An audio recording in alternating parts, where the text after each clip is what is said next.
Pas besoin d'être aveuglé pour constater que le cinéma grand public hollywoodien vit ces derniers temps l'une de ces audacieuses résurrections stylistiques dont seul lui possède le secret. Suffit de voir quelques-uns des futurs classiques actuellement projetés dans les salles obscures pour s'en assurer. Regardez-moi ces fiers produits Thor, Amour et Tonnerre. Une aventure sur grand écran où une jeune quadragénaire remplace un personnage populaire par une copie féminine de lui-même. Génial.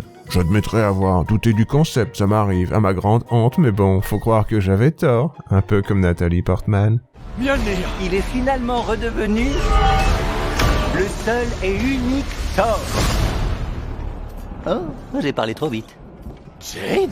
Du côté art et essai, nous trouvons ravis les Mignons 2, il était une fois Gru. Fabuleux, j'ai failli attendre. Dans ce 6e opus de la série Kung Fu Panda, les lapins crétins continuent leurs aventures à Madagascar pour vous ravir avec un florilège de blagues tant potaches qu'espiègles.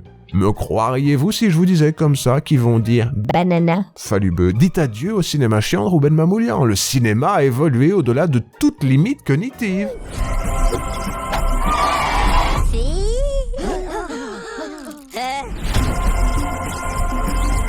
J'admets, tout ceci est peut-être un tantinet trop intellectuel. Qu'avons-nous d'autre? Pourquoi pas un brin de détente kitsch pour vous, mesdames? Pas besoin de me remercier, nous méritons tous de souffler un peu, surtout en été. Sans en avoir l'air, mais bien qu'il en ait la chanson, ce long merdage pourrait bien être l'un de mes films préférés de l'année. Enfin, je crois. Rythmé avec goût par Baz Luhrmann, l'auteur entre autres de Gatsby le Magnifique, cette fresque moderne ose enfin causer d'un sujet délicat et cela sans tabou. Rien que ça, vous saurez tout, oui, tout, sur le monde interlope du bricolage féminin dans Elvis.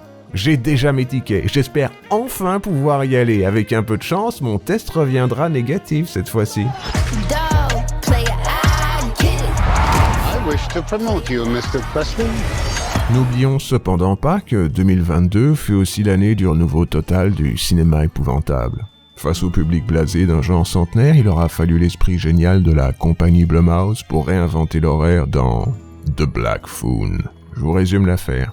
C'est l'histoire d'un téléphone, il est noir, tout de suite ça fait peur. Mention spéciale pour Kevin Bacon dans le rôle du méchant. C'est un redditeur des 70s, il est excellent. Grosse année pour cet acteur 5e dan après sa performance magistrale dans Fist of the Northman. Serait-ce enfin le moment de l'oscariser? Je pense qu'Evie.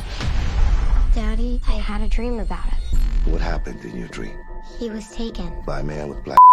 Yes. Ces quelques chefs-d'œuvre mineurs sont, en ce qui nous concerne, juste le tout venant. L'année fut fort riche. Caché au milieu de cette dense forêt cinématographique, nous devons encore trouver le lion qui règne sur ces savanes. Pour vous, cher public, je l'ai déniché un petit film indépendant doté d'une profondeur thématique déchirante. Laissez-moi vous peindre un tableau avec mes mots, voir si ça vous parle. Disons que c'est l'histoire vraie d'un pilote de chasse assigné à la Navy, un homme grandeur mature, indépendant, malgré ses supérieurs. Il est beau, il est jeune, il est grand. Son sourire est sous copyright, vous l'aurez reconnu, c'est comme Cruise. Cyclone here was first in his class back in '88. Actually, sir, I finished second. Just want to manage expectations. L'éternel jeune premier du cinéma indépendant américain est de retour. Il était temps pour une nouvelle mission impossible dans Top Gun Maverick. Oh, j'admettrai immédiatement qu'après l'effet vivifiant d'un chef-d'œuvre en français dans le texte comme Morbius, les autres films ont semblé manquer de tonus. C'est comme ça quand on a vu, que dis-je, vécu la perfection. Il est dur de se satisfaire de ragoton d'un air là. Je regardais les sorties de mon cinéma l'œil morne, la truffe sèche, puis...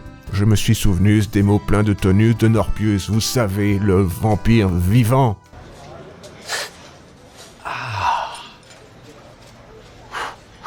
Not that kind of vampire.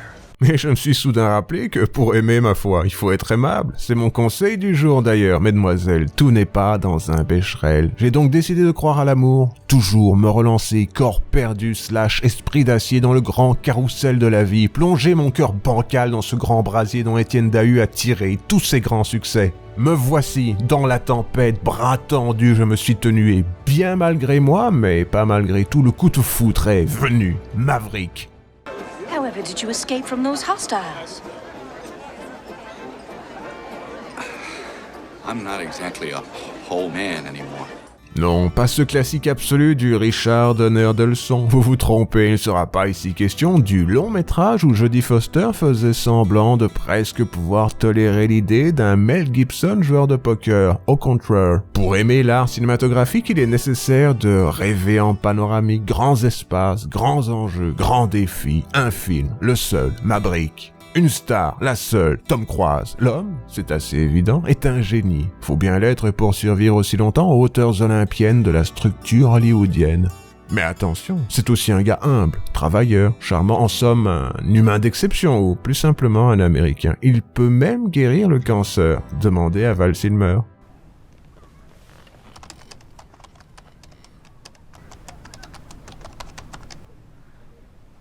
Please. Résumer en quelques mots l'action de Top Gun Marlboro revient à tenter d'expliquer l'Odyssée en braille à des sourds durant une tempête cosmique. Je vais pourtant tenter l'impossible, c'est ça que Tom voudrait. Tentez de suivre. Ça va être très complexe. Laissez-moi un instant, j'ai besoin de me concentrer. Donc, en Amérique, les avions, ils font whoosh, whoosh, quand soudain, oh non, plus besoin d'avions. Ils ont des drones. Ethan Hunt, pas content de voir faire vol d'essai, mais lui trop courageux, explosier, avion en 3D. Colonel Westworld, furieux. Dire Ethan, pas bien, mais en fait, lui devoir devenir professeur pour jeunes gens cool, multiculturels, eux aussi Top Gun, l'élite de l'élite.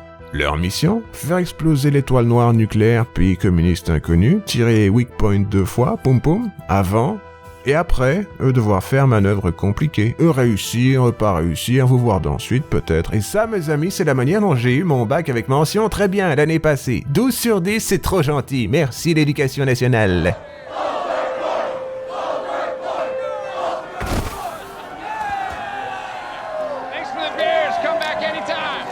Ce qui me frappe, moi, personnellement, quand je regarde un film de Tim Cross, c'est cette aura sympatoche d'homme normal qu'il exude toujours avec aisance. Je sais que certains médisants aiment passer des articles entiers à dénoncer ses croyances, ou l'étrange échec de chacune de ses relations romantiques, voire même son implication dans le meurtre mystérieux de Stanley Kubrick par les Illuminati. Soit, chacun son avis. Personnellement, moi, je laisse ce type de ragot au torchon, tendance Combini ou Arte.tv, c'est plus simple. Pas besoin de se saillir les synapses quand le cinéma vole si haut. Come on! Il serait cependant malsain de penser qu'un film comme Maverick est l'effort d'un seul dramaturge. Le casting est blindé. Vous avez vos vieillards, dont celui de Westworld, la série, pas le film, lui est mort quelques décennies auparavant en un accident de tabagisme. John Hamm, a.k.a. Jan Jambon, plus connu pour la série Toast of London, mais surtout Niles Teller, ici méconnaissable car il a enfin fait quelques pompes pour se préparer au rôle. Vous avez aussi, j'ignore comment, la version live-action de Beavers. Grosse année pour Beavis et Butthead. Serait-il temps de les oscariser? Je pense que oui. He said butt munch. I did not, but I can see how it would be quite humorous if I had. Yes, humorous. Mais au fond, Maverick, ça parle de quoi? J'ai mentionné tout à l'heure que c'était une histoire intimiste d'une profondeur thématique troublante. C'était pas une description hyperbolique d'un produit simili-cinématographique afin d'en tirer un effet journalistique, et non. Car sous la performance visuelle de Gavrick se cache un cœur qui bat, celui bien trop humain d'un homme comme vous et moi dont le parcours de jeune premier touche à sa fin. Tom a eu une belle carrière, a sacrifié beaucoup pour elle, mais quand celle-ci sera terminée, que lui restera-t-il?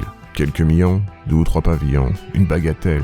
Ce ne sont pas eux qui lui serviront de la soupe faite maison quand il récupérera de l'un ou l'autre virus exotique réalisé par ses amis chinois dans un laboratoire financé par les Américains en sous-main. J'ai toujours eu une théorie sur Monsieur Cruise, elle est chevaleresque, la voici, j'aimerais votre avis.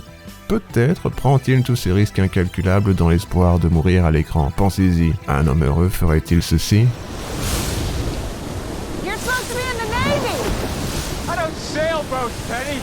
I land on them. Attendez, c'est le mauvais extrait, je voulais dire. Un homme heureux ferait-il ceci?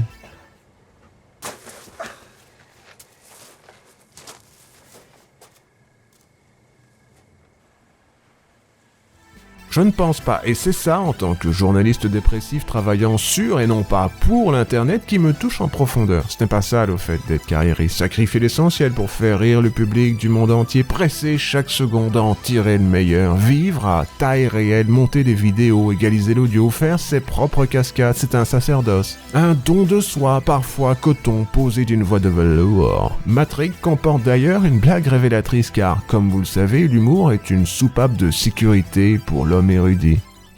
Consider your tab closed. Captain? Still? A highly decorated captain.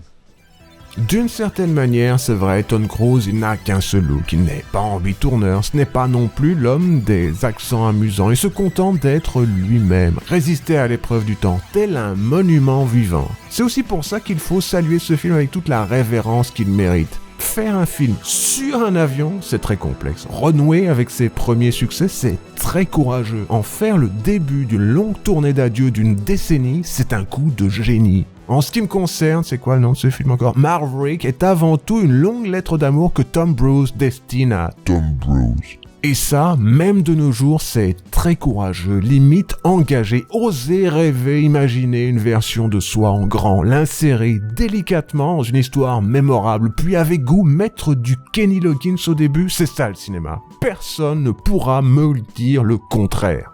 C'est pourquoi, par les pouvoirs qui me sont conférés par l'État du Nevada, je donne à ce remake de Top Gun une note officielle de 6 Kenny Loggins sur 10 Kenny Loggins. La note parfaite. Comme d'habitude, merci Kenny, bravo Loggins.